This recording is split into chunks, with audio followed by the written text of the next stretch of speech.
All right, Wednesday morning. It's early. Kids are still in bed, getting ready for the day. Time to get rolling. Coffee's going. We're feeling strong. Big day on tap.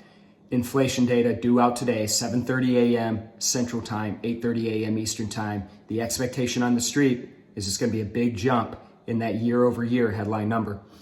3.4% is what they're expecting. That's a big increase.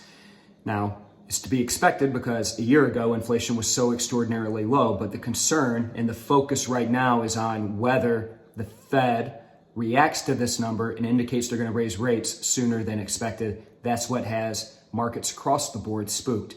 You look at the stock market, been all over the place. Past couple of days, seeing volatility creep its way back in. Yesterday, Dow Jones down over 400 points, worst day in 2 months. Nasdaq was down 2% at one point in time, rallied back to finish close to flat on today. A lot of volatility, that VIX hitting 23.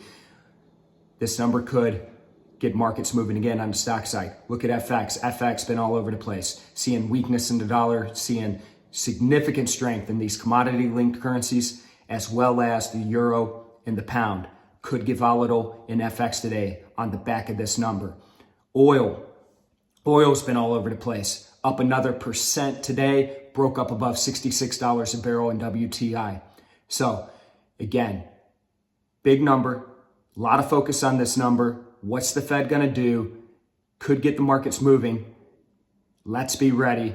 Let's trade some price action. All right, folks, I'll see you in there in about an hour and a half. Let's go.